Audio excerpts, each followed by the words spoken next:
Да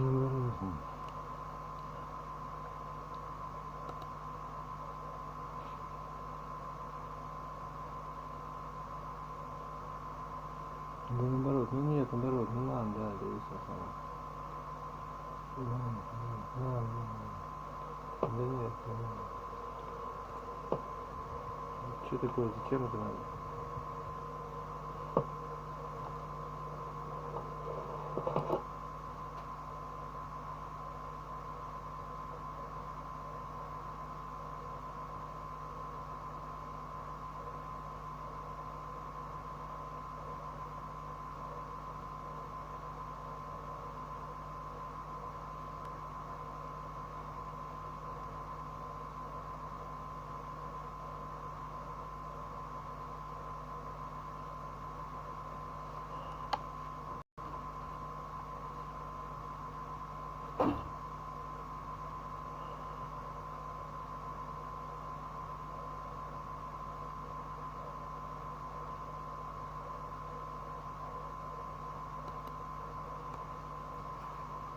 Сказал бы я.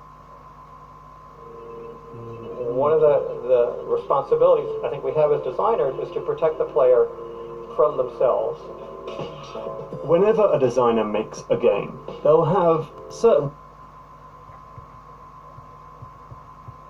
Не упоминай, значит, правила,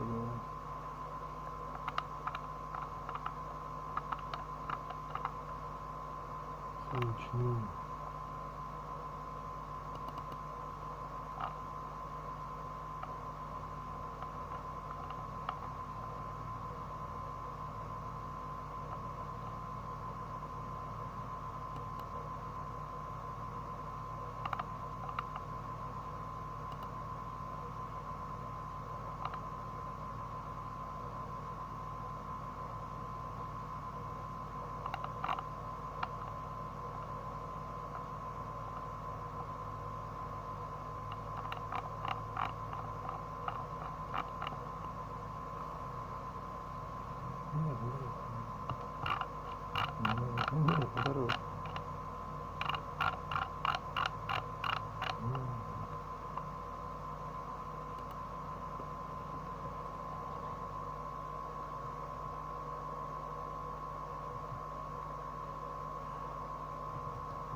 Ideas for what would be the most enjoyable or interesting way for a player to approach things. For example, Jake Solomon reckons that XCOM is at its best when the player is taking risks. He told Rock Paper Shotgun, risks are what lead to loss and what lead to triumph. But players will often have other ideas, because many will simply gravitate towards strategies that will most likely lead to success, regardless of how enjoyable those strategies might actually be. So they grind, they use repetitive tactics, and they play slowly and cautiously. As Civilization 4 designer Soren Johnson puts it, given the opportunity, players will optimize the fun out of a game. He was talking more about exploits, but I think the quote still works. And this is kind of what happened in XCOM. Players rarely took risks because why would you? Instead, they found much more success when they moved slowly, played cautiously, and overused the Overwatch ability, meaning they often ended up playing each mission in largely the same risk-averse way. But the awesome thing about design is that the game's developers can tweak things to make sure players approach the game in the way they think would be most interesting.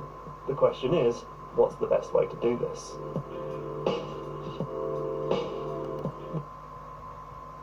The money.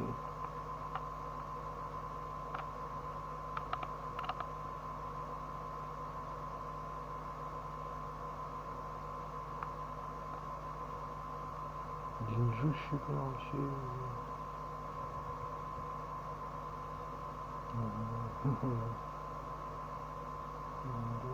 Нет, наоборот, если просто глухо, наверное, да. Почему не знаю, понимаю.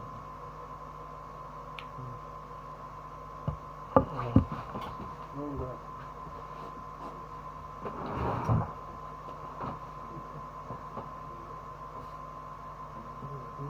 Ничего будет, деньги.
The most obvious answer would be to add some kind of system that will stop the unwanted behaviour from occurring.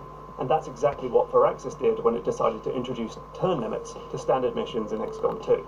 Many of the game's missions will have some kind of time limit. Hack the network in 8 turns, destroy the relay in 6 turns, extract the VIP in 12 turns, and if you don't finish that objective within the time limit, the mission is failed.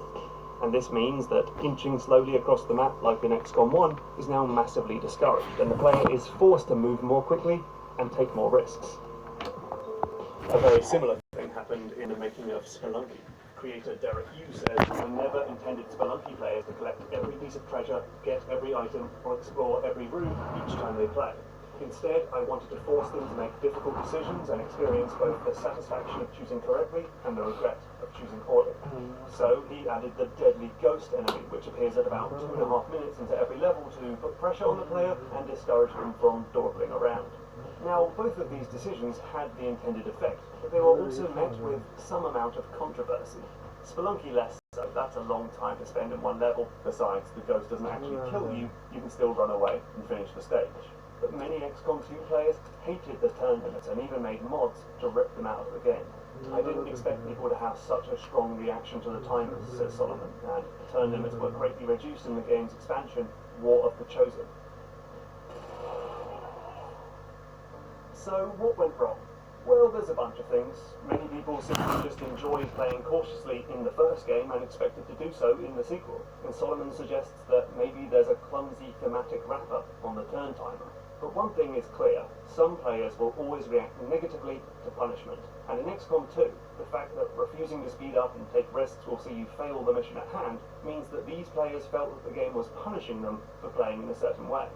And there's a famous story about World of Warcraft, which I've never played, so excuse me if I screw this up, but in the story, Blizzard didn't want people to play the game for too long. So they introduced a system in the beta where the longer you played, the fewer experience points you'd get for killing monsters and whatnot.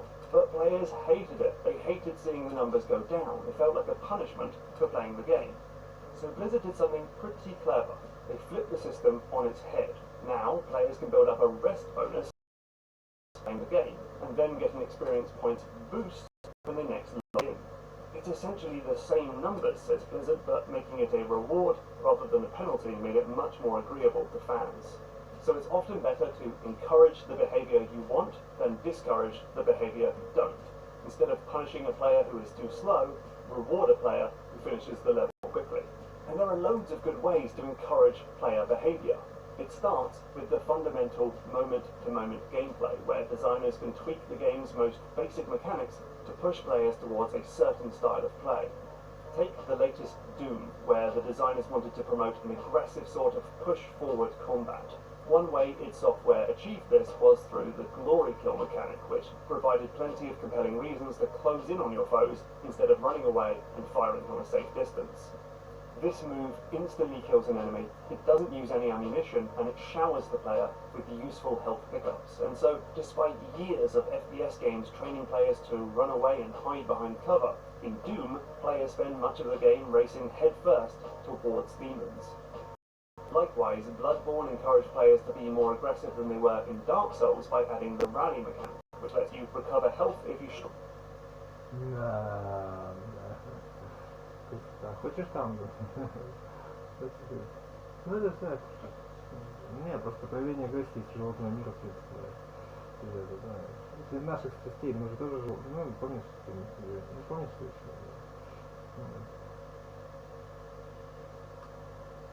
Ну, давай ампутируем тогда что-нибудь. Просто видишь, но?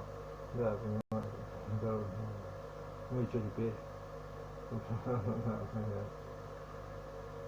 У них выхода нет, поэтому, да и ты не захочешь такую жизнь поганую жить. Ты хочешь как таракан, который слепой и ничего не видит, блин. Нет, если вот ты понимаешь, если, ну ты понял меня, популяция сумасшедшая просто. Ты понимаешь? Ну это моя гипотеза просто, да? Смотри, таракан, ему чтобы выжить надо, ему 89-е чувство, чтобы ему выжить.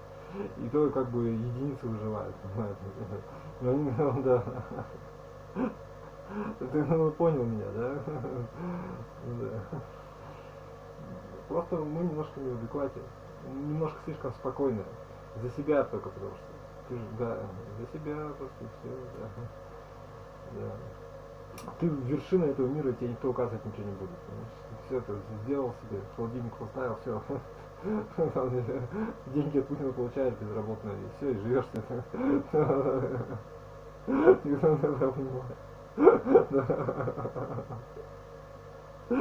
Да. Ну, понял я. А оказывается, ты как бы, да. А ты хочешь лучше, оказывается, да. Страдаешь, оказывается, да. Понял, да. Да. Ну, болезнь, что ли, ладно. Понял, короче, голос внутри тебя, в жизни, да, да. Strike an enemy within a few seconds. Голос добра and внутри damage. тебя. Players are less likely to back off and wait for an opening if they have a chance to win back some health with a quick, aggressive attack. Other examples of this sort of immediate encouragement might include the burnout games, where you gather much needed boost by doing all sorts of fun things, like driving close to other cars and racing into oncoming traffic. You've got to drive dangerously to win. And Hyperlight Drifter, where the only way to recharge your gun is to slash bad guys with your sword, encouraging you to get up close and personal with enemies. Encouragement can also be baked into more abstract, overarching systems like scores. In most character action games, you can finish the stage even if you're pretty sloppy and rely on the same few tactics for the whole game, but you'll end up with a crappy grade at the end of the level. To get a better grade, you need to play in the way that the designers intended. So for a game like Devil May Cry, which is all about being stylish, you'll get better grades plus some handy items if you use varied and more difficult attacks and use your guns to keep the combo ticking along. Likewise, Tony Hawk's makes you connect up different tricks to keep your combo going and will give fewer points each time you repeat a move. In all of these games, the only way to get a high score is to play in the most stylish and interesting way possible and to use the full extent of the game's mechanics. Rewards like experience points and achievements can also be used for this purpose because the designer gets to choose exactly what sort of activities or challenges the player must do to earn those points and can tailor this to reward players for taking actions that fit the game's intended experience. Oh, son of a mother. Tech is wild. This cocky leash is grading my performance. Now, this is not to say that games should never discourage, punish, or penalise people. This will always have a place in games. But for those games that do focus on negative enforcement, they should be wary of pushing the slider from discouraging a playstyle to practically forcing you not to use it. not to beat a dead horse, but playing fast in XCOM 2's timed missions is not just the best way to play, but basically the only way to play. Because forcing a very specific playstyle is difficult to pull off. I'm sure we've all played stealth games where getting spotted by enemies leads to instant failure. And sure, this makes you play in a stealthy, ninja-like manner, and it doesn't allow you to just Rambo your way through the game with superior firepower. But it's also annoying, and it gets rid of exciting moments like where you get spotted but manage to escape and go back into hiding. So the goal is not necessarily to shut down tactics that can lead to uninteresting playstyles. For example, if players are spending too much time hiding safely cover in a shooter when you'd prefer them to run around the battlefield, you don't have to remove cover entirely.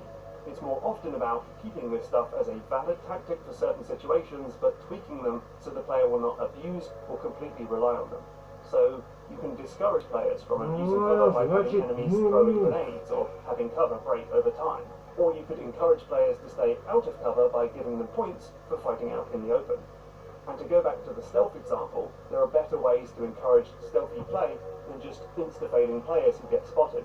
You could discourage direct attacks by making the player very weak. In the Arkham games, Batman is useless against enemies with guns, so punching the crap out of guards during the stealth bits is a bad tactic, but you can stay alive long enough to grapple hook your way back to safety. Or you could encourage stealth by using the scoring systems mentioned earlier. In Hitman, the only way to get a high score or finish many of the challenges like Silent Assassin is to play in the most sneaky way possible. Never get seen, hide the bodies, delete the camera recordings, and so on. Or one less obvious way to tackle it is to make players more aware that direct attacks are not the focus of the game. With Mark of the Ninja, lead designer Nels Anderson said that the game originally had an in-depth combat system with different stances and parries and whatnot. But this level of depth signaled to the player that direct combat was way more important than it actually was. By reducing the combat to something much more simple, players now understood that direct attacks were not the point. Anderson explained this on the podcast Designer Notes. So people would try to sneak, they would fail, and then they just Rambo through the rest of the level. It's like, okay, well, we just need to just pare this down, get rid of as much of it as possible, make it really simple. And once we just kept paring it down to the amount of presence it has in the design was about proportional to how important we thought it should be. That's when it sat about right. So designers should know how they want players to approach their game.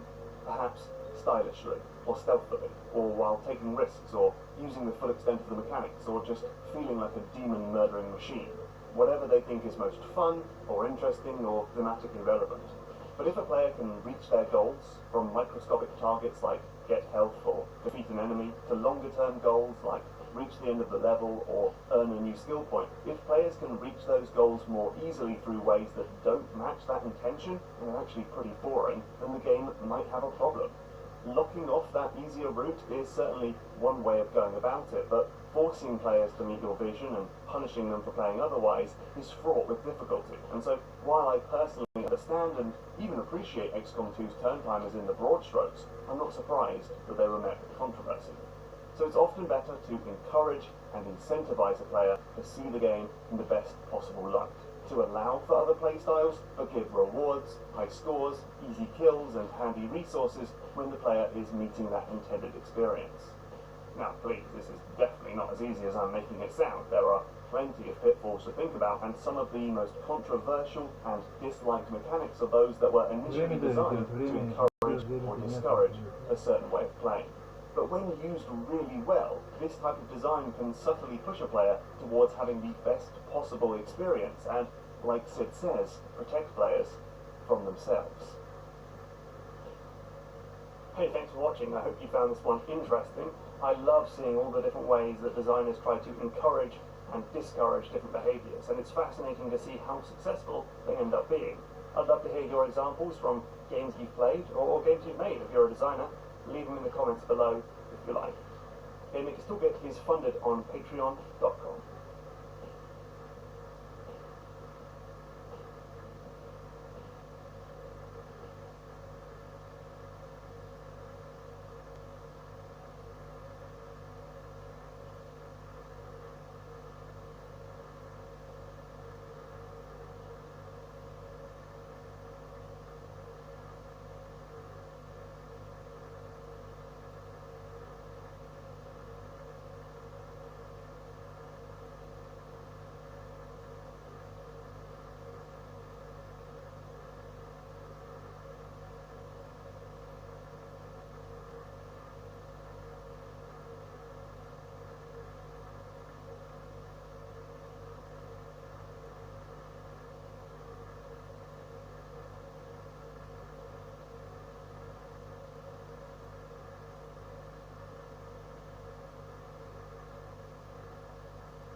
If you take one look at Cuphead, it's pretty obvious where the game's inspirations lie. This game pays homage to cartoons from the 1930s, like old Disney films and Betty Boop cartoons, stuff made by Max Fleischer and Other Iwerks. But what you might not realise is that it also pays a huge debt of influence to run-and-gun video games of the 1990s, like Contra 3 and Gunstar Heroes, especially their boss fights. These games made use of the Super FX chip on the SNES and all sorts of technical wizardry on the Mega Drive to make mind-blowing bosses that filled every inch of the screen and warped and rotated and looked practically 3D at times. I mean, check out this ridiculous boss battle against the Mad Hatter from The Adventures of Batman and Robin. This one from Gunstar Heroes, where you switch between the floor and the ceiling to fight a giant robot that will randomly transform into one of 7 different designs. These old boss fights were essentially the template for Cuphead, which has massive great villains that aren't really the stars of the game. Look at this guy. Check out this moon.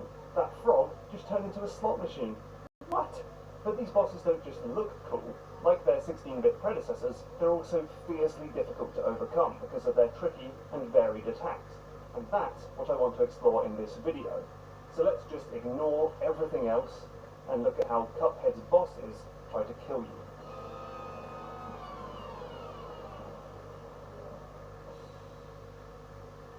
So the boss's attacks are ultimately about making you move.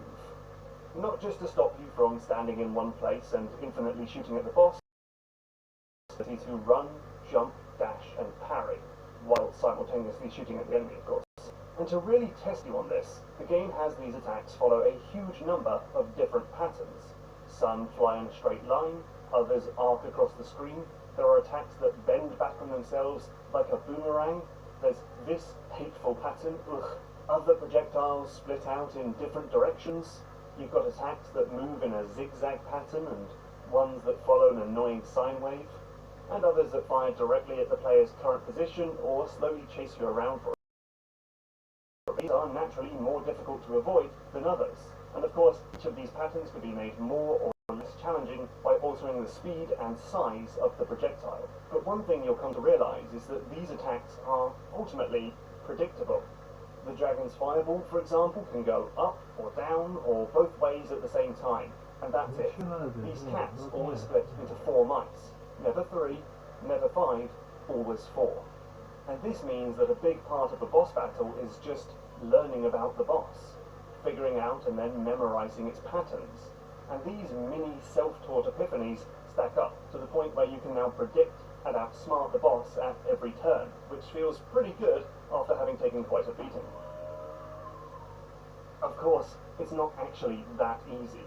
You know that the cat will split into 4 mice, but you don't know exactly when or where it will do so, and you don't know if the dragon will do a fireball next or a psychic ray attack. So you also have to be able to react to the more unpredictable elements. Luckily, the enemy will often announce what attack it's going to do next, either through animation, this is the dragon gearing up to do a psychic attack, and this is when it's about to do a fireball, or through sound, like these walking flames who yell out before they jump at you. Sometimes it's even done through text. This is called telegraphing, and the duration of an enemy's telegraphing will affect the difficulty of the fight. You'll generally notice that massive, difficult-to-avoid attacks will have big, obvious build-ups, while easier attacks don't need to be announced for as long. Unfortunately, not every attack in Cuphead is telegraphed in such a fashion where you can react to it on your first go. This screen-sized laser is announced via this animation, but pretty much every player is going to get hit the first time they see it. This is one part of why Cuphead feels so difficult, especially because you have a tiny number of hit points and can't recover any of them during the fight. So in Cuphead, death is made part of the learning process. Hey, at least you'll know what that animation means next time you play. Anyway, one big way that the game ramps up the difficulty in later chapters is to layer on multiple patterns. When fighting this puppet, you'll need to avoid these bullets and these bullets at the same time. And when fighting the mermaid, you might have to dodge an electric eel and a column of sea urchins at once. It's all about taking an otherwise simple attack pattern and just giving you other things to think about. A fan that pushes Cuphead left, or a water jet that pushes Cuphead up, moving platforms and falling treasure chests. So fighting this clown is pretty easy, just look at the colour of its horse to know what's coming, but you also have to deal with this roller coaster that moves along screen every few seconds. Thankfully, that's also telegraphed. Finally, the boss battles go through different phases. So when fighting the Frog brothers, Ribby and Croak, you start by shooting flies and dodging punches. After you deal enough damage, the setup changes and now it's all about bouncing balls and a desk fan. And after that, the frogs transform into a slot machine with 3 different dodging mini-games. This keeps the boss going longer without it just being tedious or repetitive. Just giving the boss 1,000,000 health points is rarely that fun. It also means that you can learn which phases use which patterns, and that you feel small moments of satisfaction throughout the battle, and not just at the end. It also adds an element of surprise that keeps you guessing, and it dramatically ups the stakes. You don't want to lose because you'll have to start right back from the very first phase. So let's see all of this put together in one boss battle. This is Baroness von Bonbon, and she's the boss of the stage Sugarland Shimmy. Now you don't actually fight her until the very end, because the first 3 phases see you going up against 3 different sub-bosses. These are randomly picked from a pool of 5 baddies each time you attempt this battle, so that means there's more to learn, and you have to react each time a new sub-boss appears. Now each of these guys has their own patterns. Candy Corn moves around in straight lines and heads up and down at the edges or in the middle. Gobstopper follows you around the screen. Cupcake jumps up diagonally and then slams down. Chocolate moves around and then splits out in 8 directions, and Gumball Machine moves back and forth in a small area while spilling sweets on you. They all cover the screen in a different way and require different types of dodging. Gumball Machine has you moving left and right to avoid sweets, while Gobstopper keeps you on the move because your current position is about to become deadly. So there's lots for the player to learn, but you also need to react, because even after you figure out that chocolate will always split in 8 directions, you don't know when and where it will split. A little telegraphing helps you out though. The battle also adds extra layers in each phase. The first fight is a straight-up battle against the sub-boss, but the second fight will add these tiny jelly bean soldiers who walk across the bottom of the screen. And the third fight has a sub-boss and those soldiers, and Von Bonbon will pop out and shoot a shotgun full of candy floss. What you learned was a safe zone is now right in the firing line, so you'll have to make new plans quickly and skillfully dodge through this combination of patterns. If you beat all 3 phases, you'll then go up against Bonbon herself, who chases you around in a giant walking castle, meaning that the ground is no longer that safe. She also throws out her head, which moves in a really tricky chasing pattern, while giant rock candy wheels bounce along the ground with a steady rhythm. So this boss is a delicate balance of memory, reaction, and skill. There are lots of different things that you can learn, like patterns, phases, and weak spots. But unpredictable elements, like the random sub-bosses, mean that you'll also have to be able to react to what's coming next. And tricky patterns like this chasing Gobstopper and layered on elements like the shotgun blast mean you'll also just need to be very skillful with the controls to keep out of danger. Most of the boss battles in Cuphead get this balance right, but it's easy to screw it up. I mean, take the much maligned boss Little Horn from Super Meat Boy, which completely tips the scales in favour of memory. This guy does the exact same thing every single time, so fighting the boss is just about learning the pattern of attacks and then executing the right commands. The attacks are too fast to naturally react to on your first go, but they don't require a huge amount of skill to overcome once you've learned what to do. Now, this video has been all about how the bosses kill you, not how you kill the bosses. And that's because dodging attacks is ultimately the focus of the game. It's not that hard to actually kill a lot of these guys because you infinitely shoot bullets as long as you hold down the button, the targets are absolutely enormous, and you don't need to know any special moves to win. Things like parrying and using your EX attacks are optional. That means that it's often more about outlasting the boss than defeating it, and that's why you sometimes feel like you survived rather than beat the boss. And that's okay, but some of the best boss battles are those where you know that the boss just won't die unless you get in there and kill it with your amazing knowledge of the game's mechanics. So this won't be the last word on boss fights. We'll be back in the future to talk about actually defeating these guys, plus other things like the build-up, the music, the payoff, innovative boss fights, and more. For now though, Cuphead is packed full of examples of good boss attacks. Just don't be surprised if you die a few times when you're looking at them. Не то делает уже вообще история. Hey, thanks for watching. GMTK is funded on Patreon, and these are my top tier supporters.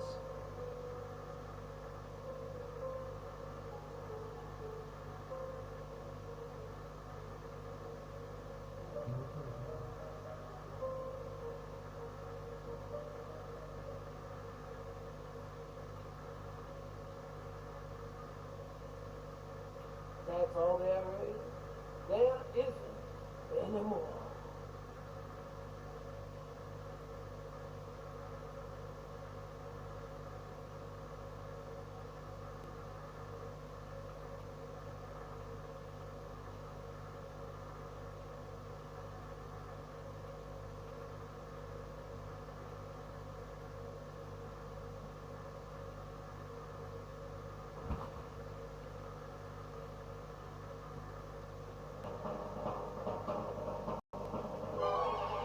Video games are full of randomness. There are roguelikes with procedurally generated level layouts, role-playing games with random encounters, strategy games with unlucky misses, and games that play with cards, dice, roulette wheels, and random number generators, or RNG. It's all the same stuff, really. Situations and systems where the outcome is not fully determined by the developer or the player, but driven by the unpredictable whims of lady luck. But while randomness is responsible for some truly wonderful moments in gaming, it can also be a cruel mistress that leads to unfair outcomes and frustrating failures. RNGesus, who is the personification of luck in the gaming community, is cursed just as often as he's worshipped. So what gives? Why does this single game design tool lead to such radically different reactions? Do we just like luck when it lands in our favour and hate it when we lose? No, I don't think so. The truth is, some game designers actually split randomness into two distinctly different concepts, and recognizing these differences can be the secret to wrangling RNG and making luck more fun than frustrating. I'm Mark Brown, you're watching Game Maker's Toolkit, and this is the two types of random. Before we get to that though, I think we need to talk about why randomness is used in game design at all. For starters, randomness is used to provide variety. Well-made algorithms can pump out practically infinite setups, levels, characters, and problems. Sure, a procedurally generated level is almost never as good as a completely handcrafted one, but the clear advantage is diversity and quantity. You couldn't make a game like Shadow of Mordor with its unique cast of orc captains, or Minecraft with its infinitely large worlds, without a big dollop of randomness. Some games generate content once and then distribute that to all players.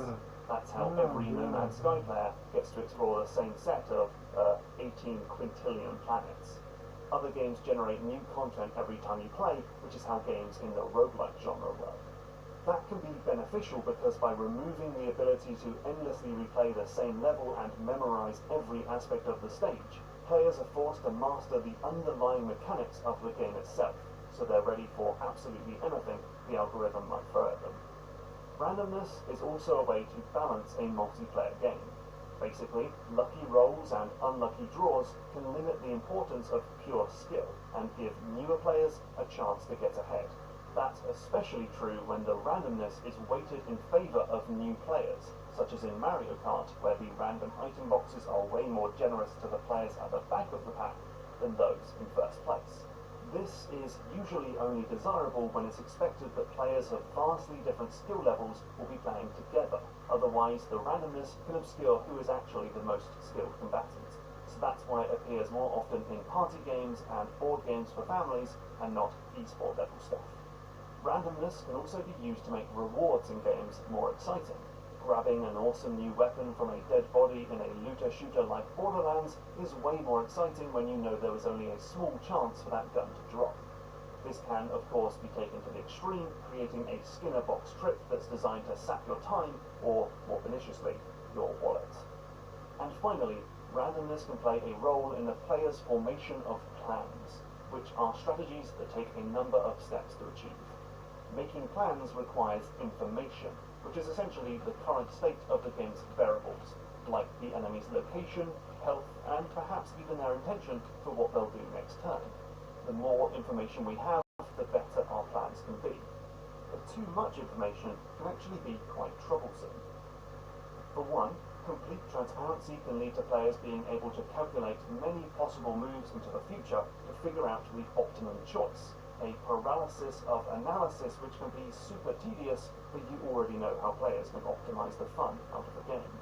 This can already happen on a single turn of Into the Breach, which is a tactics game that shows you the entire board and every enemy's plan for their upcoming turn. You can spend 10-20 minutes just staring at a static screen, figuring out the ramifications of every choice you might make. Plus, we can create airtight plans which rarely fail, like in Plants vs Zombies, where we get to see the exact cast of upcoming monsters and can quite easily create the perfect defense. This can create flat and uneventful gameplay, as it's often much better when plans get disrupted with surprising new information, forcing us to react, regroup, and replan. There's never been a good movie where the heroes come up with a scheme and it just perfectly works as intended. Drama is driven by the unexpected. So we generally want to cap the amount of information the player has access to. The game designer Keith Burgun calls this the information horizon, defined as the distance between the current turn and the point at which information becomes known to a player. And there are 4 main ways to do this. Exponential complexity, like the ever-expanding matrix of game states in chess.